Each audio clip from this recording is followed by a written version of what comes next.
I'm Lana. I've been the woman of the house since I was 12 when my mom passed away.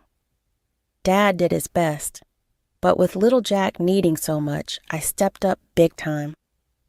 I never made it to college. Money was always tight, and dreams had to wait. Instead, I dove headfirst into work straight out of high school, landing a gig at a small ad agency. Jack's the brainy one, clever as they come. I scrimped and saved every dime I could to get him through college. He graduated top of his class, landed a job at some fancy trading company, and shot up the ranks like a rocket. Tonight, though, wasn't about Jack or bills or work. Tonight was about letting loose for once. My best friend Mia dragged me out to this swanky party downtown, saying I needed to unplug and unwind. So here I was, squeezed into a dress I last wore when I thought Lay's jeans were a good idea, nursing a drink and feeling out of place among the glittering crowd. Mia was off mingling, leaving me leaning against a wall, scanning the room. That's when I saw him, Lucas. He stood out not just because he was ridiculously handsome with that annoyingly perfect hair, but because he laughed like he meant it, eyes crinkling, head thrown back. Way out of my league, right? But life's funny sometimes. He caught me staring, smiled, and walked over. My heart did a weird flip. "Hi, I'm Lucas. I couldn't help but notice you from across the room," he said, voice smooth like he practiced it. I blinked, words stuck somewhere between my brain and my mouth. Lana, hi, enjoying the party?" His eyes twinkled with genuine curiosity, not the bored politeness you'd expect at these things. It's all right. Not really my scene, you know. Too many ties and high heels," I muttered, feeling my cheeks heat up. He laughed, and it was like a warm blanket on a cold night. "I hear you. I'm about ready to ditch the tie myself. So, what do you do when you're not critiquing fashion choices at fancy parties?" "Advertising. Well, more like wrangling ads and hoping people click on them more than they ignore them," I said, warming up to his easy demeanor. "Sounds like a challenge. I'm in software myself. And speaking of challenges, how about we challenge each other to a dance? This party could use a little livening up," he offered, hand outstretched. The music was some kind of jazz electronic fusion, the beat just right. We moved awkwardly at first, but soon found a rhythm. By the end of the song, I was laughing, breathless, and surprised at how much fun I was having. As the party wrapped up, Lucas leaned in. "Could I see you again, maybe somewhere less sparkly?" "Sure," I blurted out, surprised at my own boldness. "I'd like that." We exchanged numbers, and he flashed me another heart-stopping smile before disappearing into the night. Walking home later, under the streetlights with the city quiet around me, I couldn't help but think maybe, just maybe, this was the start of something new. Since that party, Lucas and I had been pretty much inseparable. It felt like we'd known each other for ages, not just a few months. We'd go out for cheap eats, walk around the park, or just hang at my place, talking till it was way past decent bedtime hours. Lucas had this way of making everything seem interesting. It was a chilly Saturday when he said, "Hey, let's go for a drive." "Sure, where to?" I asked, pulling on my oldest, comfiest sneakers. "It's a surprise. Trust me, you'll like it," he winked, that grin plastered on his face that told me trouble in the best way possible. We drove out of the city, the buildings shrinking behind us. After about an hour, we ended up at this little lookout spot overlooking the river. The sun was just setting, turning the sky all sorts of crazy, beautiful colors. Lucas led me to a secluded spot, pulled out a blanket from his car, and we just sat there, watching the light fade. "You know, Lana, these past months with you, they've been the best," he started, his voice more serious than usual. I love being with you. You make everything better, and I can't imagine not having this, not having you. I didn't know what to say. I mean, I felt it too, but hearing it, that was something else. Lucas, Before I could finish, he reached into his jacket pocket and pulled out a small box. My heart skipped about a dozen beats. Lana, will you marry me? He asked, opening the box to reveal a ring that sparkled even in the fading light.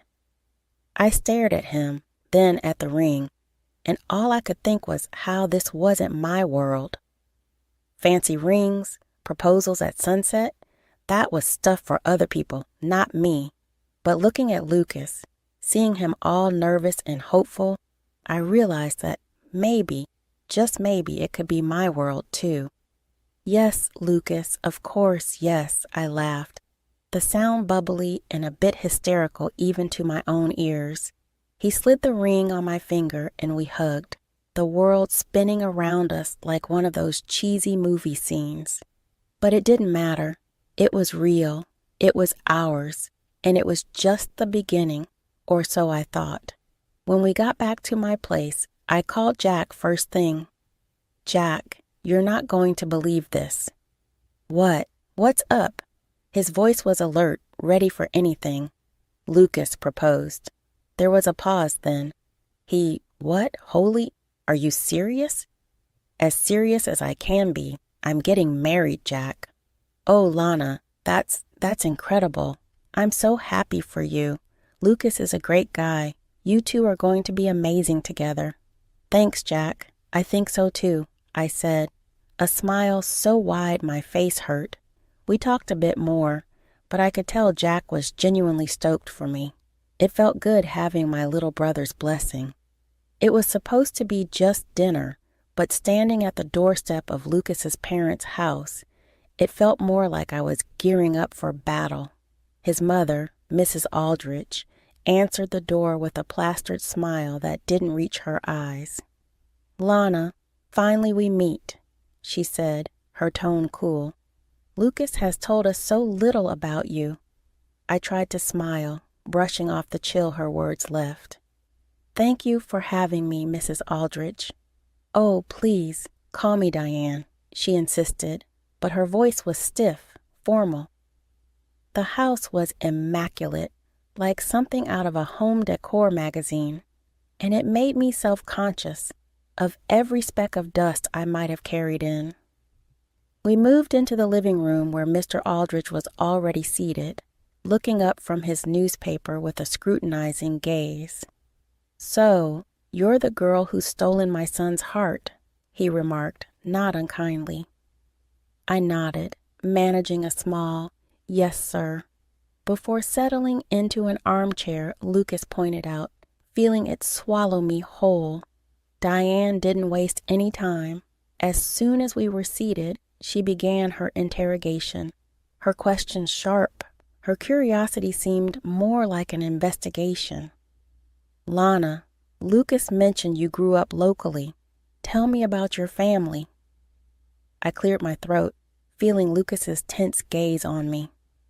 Well, it's just been me, my dad, and my younger brother for a long time.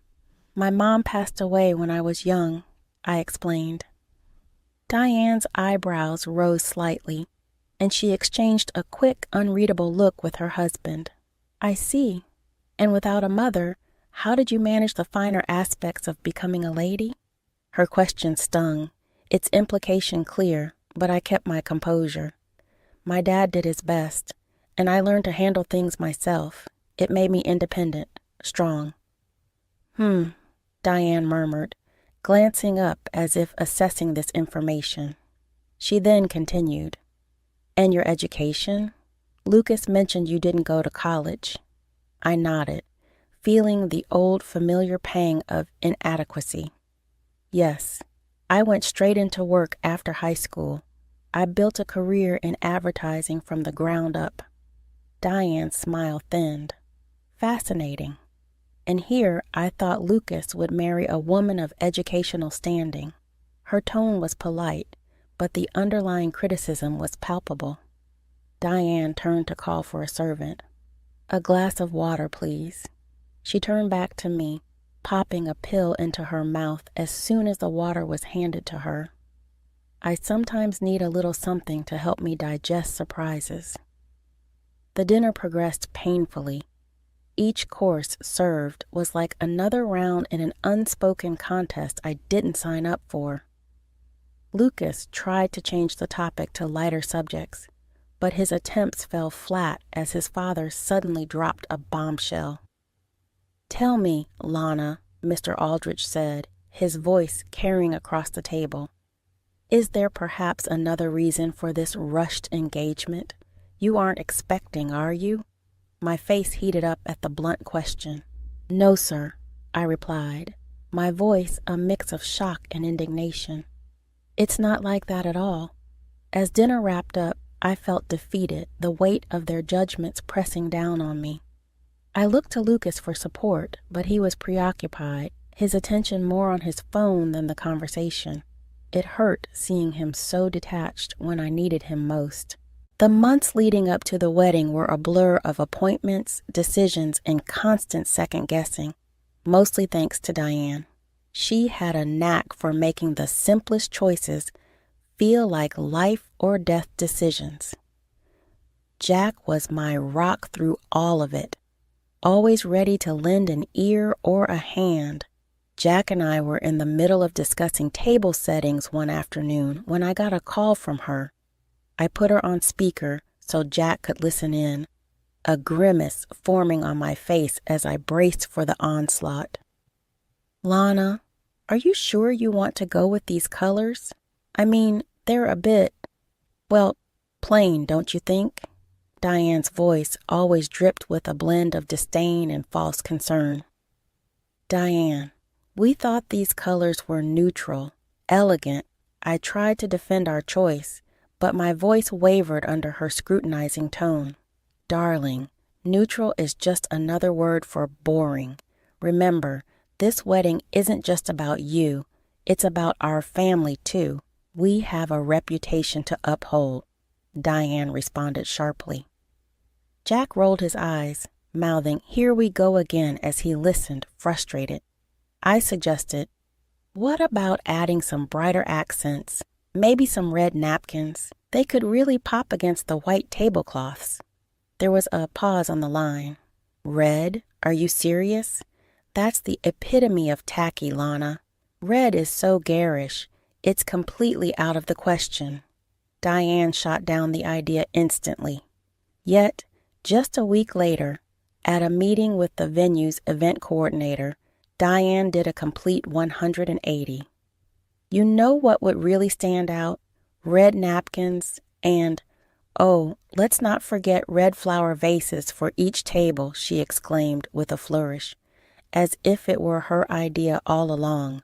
I sat there, stunned, exchanging a bewildered look with the coordinator, who seemed just as confused. Jack, who had tagged along, snickered under his breath. "She's unbelievable. Did you not say last week that red was tacky?" I couldn't help but confront her as politely as I could manage. Diane waved a dismissive hand. "Oh, I meant it's tacky if not done properly. But I trust this lovely lady to handle it with class," she cued at the coordinator, completely ignoring my input. Later, I vented to Lucas about his mother's contradictory and controlling behavior. "She's driving me insane, Lucas. It's like she's doing this on purpose. Last week, red was tacky, and now it's her brilliant idea." Lucas sighed, rubbing the back of his neck. "Lana, that's just how they are. They're set in their ways. We can't change them. You know how my mom likes to take charge. Maybe it's easier if we just let her have this one." I was flabbergasted. "Easier for who, Lucas? This is our wedding, not just a party she's throwing." He didn't have an answer for that, just a shrug and a helpless look that said he was as caught in the middle as I felt.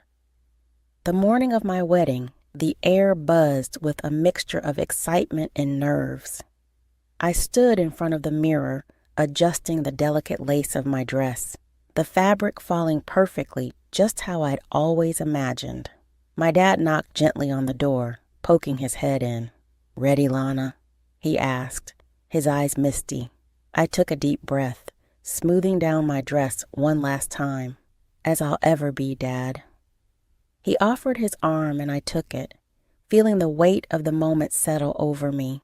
We walked together, the sound of our steps mingling with the soft music that filled the air. As we emerged, the sight of friends and family all turned to watch us approach filled me with a warmth I hadn't expected. My dad squeezed my hand as we walked, his presence a calming force. Approaching the altar, my heart skipped a beat, but not just from seeing Lucas waiting there. His mother, Diane, was dressed entirely in black, her outfit more suited to a funeral than a wedding, complete with a large hat covered by a black veil. It was a shock, a stark contrast to the sea of cheerful colors around her. I glared at Lucas, searching for some sign of reaction, but he stood there, stoic and seemingly oblivious to the absurdity of his mother's attire. We reached the altar and Dad handed me over to Lucas with a tearful smile. I hugged him tightly, whispering a thank you that caught in my throat as emotions threatened to spill over. The ceremony proceeded, and it came time for the speeches. I took a deep breath, turning to address the gathering, my hands shaking slightly as I held my notes. "I want to start by thanking my dad," I began, my voice strong despite the shaking. "Dad, you raised Jack and me on your own, sacrificing so much to give us a life full of love and laughter. You taught us the value of hard work and the importance of sticking together." A murmur of agreement rippled through the crowd, and I saw Dad wiping away tears, his chest swelling with pride. "I also want to thank Lucas's parents, Diane and Michael, for raising such a wonderful man," I continued, turning towards them with a respectful nod. "Lucas is kind, intelligent, and caring, qualities that are a direct reflection of both of you." As I spoke these words, Diane's sobbing became louder, her cries theatrical as she lamented, "Today is a day of mourning. I have lost my son to this unworthy woman." The crowd shifted uncomfortably, the tension thick in the air. Lucas, face flushing red, stepped up to speak next, his mother's sobs still echoing around us.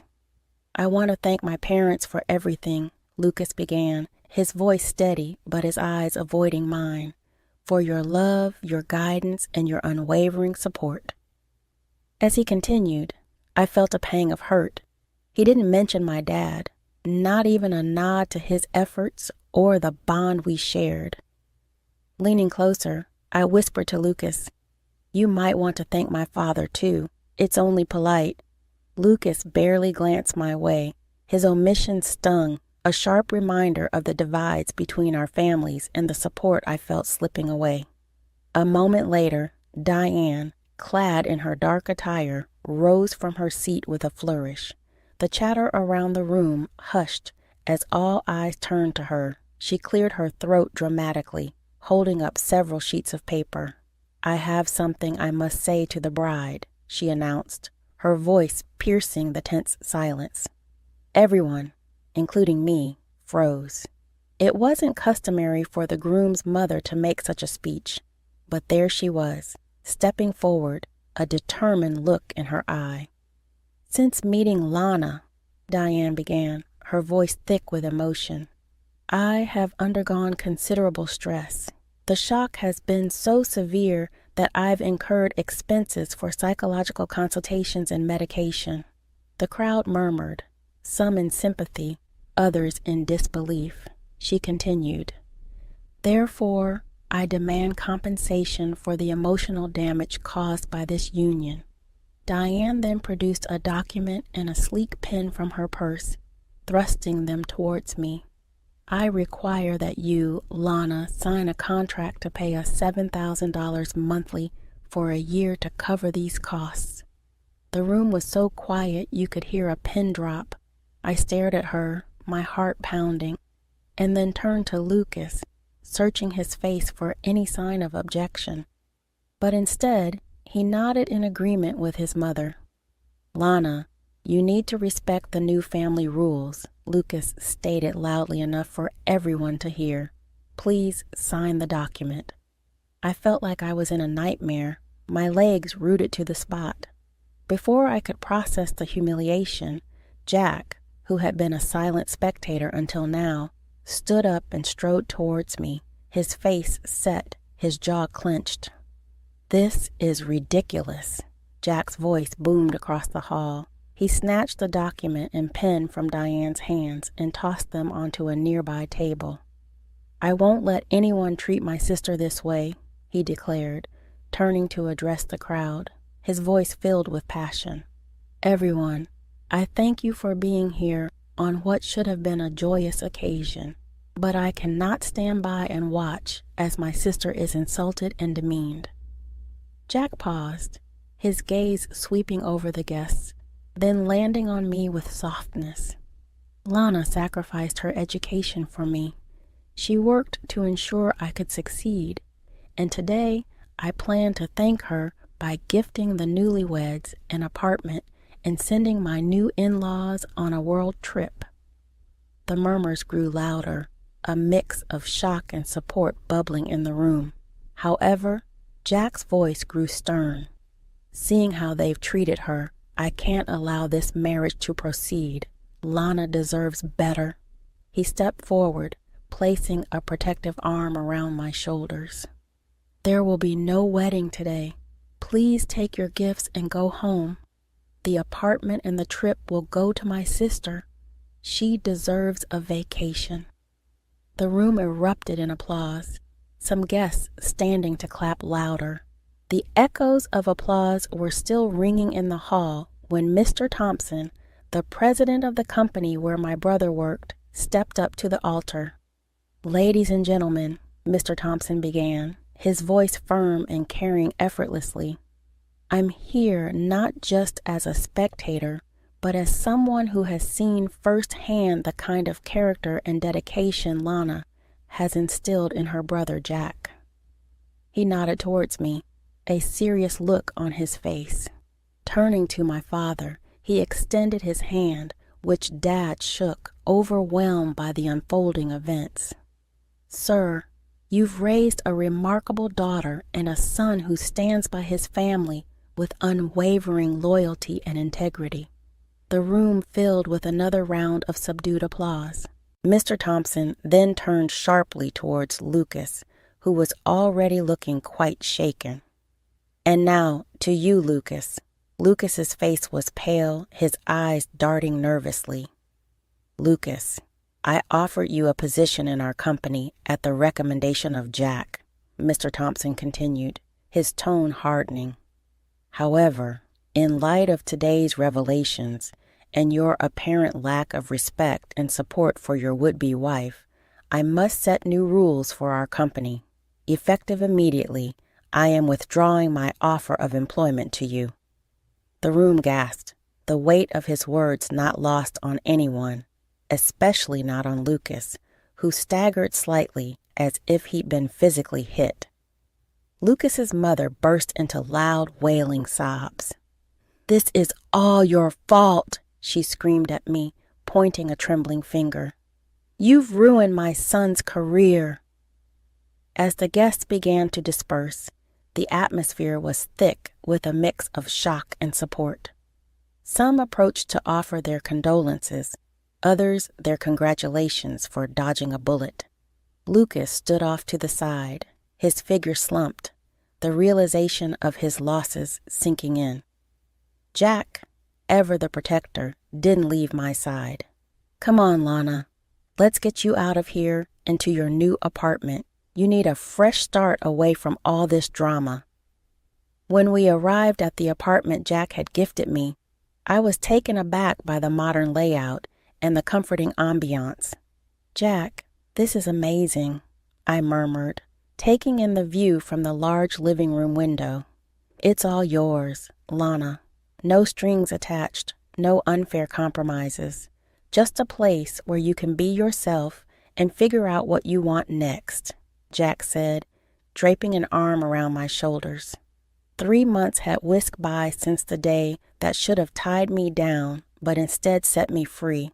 Here I was, miles away from home, on a journey around the world with Dad and Jack, the very trip Jack intended for those who never deserved it. As our plane cut through the clouds toward our next destination, I couldn't help but feel the vast distance from everything that had tried to confine me. Jack nudged me as I stared out the window. Thinking about how high we are, or just daydreaming about pastries from that Parisian cafe? I laughed, shaking my head. Honestly, just enjoying the distance from all the drama. The conversation drifted to lighter topics, laughter filling the spaces between us. But amidst the casual banter, my thoughts sometimes drifted back to Lucas and his mother. Word had that Lucas turned into a pariah in the business world, doors slamming shut as his reputation tanked thanks to his own actions and his mother's antics. And Diane, once a social butterfly, found herself shunned, her schemes and demands at the wedding reaching legendary status among her circles. It was a fitting end to their saga, one might think, but I seldom let my mind linger there. Instead, I focused on the journey. It was on a sandy beach in Thailand, watching the sunset paint the sky with strokes of orange and pink when I met Alan. He was there with his little daughter, Mia, building a sandcastle near where Dad, Jack, and I were lounging. Mia came bounding over to us with a shell in her hand, offering it to me with a shy smile. "This is pretty, thank you. What's your name?" I asked her. "I'm Mia. That's my daddy." She pointed to Alan, who was now walking towards us, a friendly grin on his face. "Hope she's not bothering you," Alan said as he reached us, his voice warm. "Not at all," I replied, handing Mia back her shell. We were just admiring her shell collection. Alan sat down with us, and we started chatting. He was from Australia, a widower, taking some time to travel the world with his daughter. As days turned into weeks, our paths crossed often between guided tours and hotel stays. Alan and I found ourselves sharing stories over coffee, while Mia and Jack concocted sandcastles and adventures. It was easy, comfortable, and something about him felt like home. One evening, as we watched the sunset, Alan turned to me. "Lana, I know this trip is a reset for you, but when we get back, would you want to maybe see where this could go?" I looked at him, at the honest hope in his eyes, and felt a surge of warmth. "I'd like that, Alan. Let's see where it goes." As the trip neared its end, my heart was full, not just from the adventures and the break from my past life, but from the possibility of a new beginning.